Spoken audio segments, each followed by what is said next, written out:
The globalist elites have made it abundantly clear their plans to funnel all of humanity into networks of eco-friendly, smart cities. Should we all choose this bad ending for humanity, what will these smart cities of the future actually look like? Will they look like the rain-soaked holographic hellscape of Blade Runner's Los Angeles? Will they look like the bizarre Line City planned by Saudi Arabia's Mohammed bin Salman? Or will they all look something like Cotino, a planned residential community in the Palm Springs desert featuring homes, shops, a country club, and even a 24-acre man-made lagoon in the center? It all seems innocent enough. That is, until you realize that Cotino isn't the project of a normal developer. Cotino is run by Disney. Making use of a really creepy play on the word storytelling, Story Living by Disney is BlackRock Disney's latest foray into the real estate development sector. In keeping with the company's obsession with theatricality, Story Living communities are going to feature a full-time surf class of cast members devoted to curating the Disney look, feel, and charm at all times. We can barely contain our excitement. Are you feeling an uncanny sense of dread slowly washing over you? Good. It only gets much worse. Meet Josh DeMauro, the half-baked, rejected clone of Gavin Newsom, who's also the chairman of Disney Parks. This is what he had to say about life in Story Living communities. Quote, "Every single element of these communities will be steeped in a story. The residents," he says, "will be active participants in the stories." Let that sink in.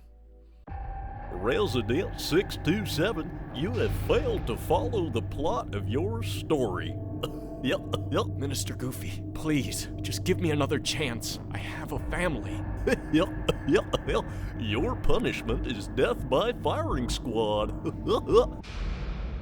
So besides being dystopian as hell, Cotino's getting a lot of backlash from the local Palm Springs community, mainly for their goal to make a 24-acre lagoon during one of California's worst droughts in history. He who controls the water controls the people. So there's that too.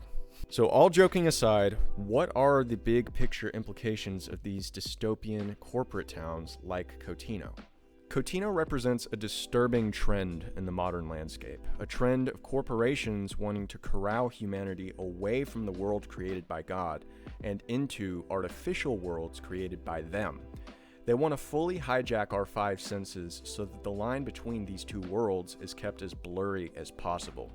With this in mind, it's no surprise to me that Bob Chapek, the CEO of Disney, has just glowed on and on about the metaverse and how it's this big next step for Disney's evolution as a company.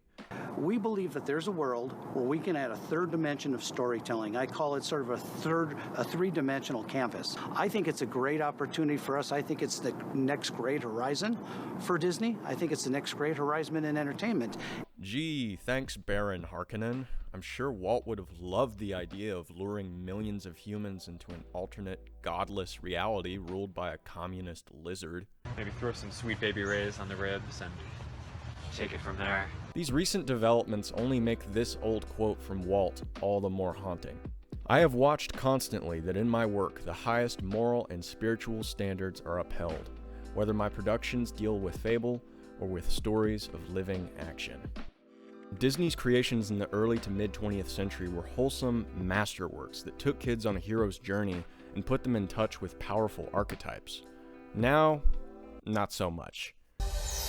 No! God, please, no! Modern Disney has been commandeered by social engineers and child predators. Sadly, much the same can be said about its peers in the satanic corporate sphere.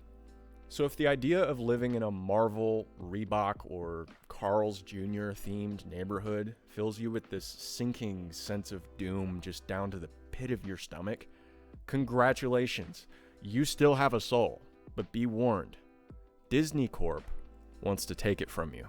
This is Reese Marrero for Infowars.com. Yep.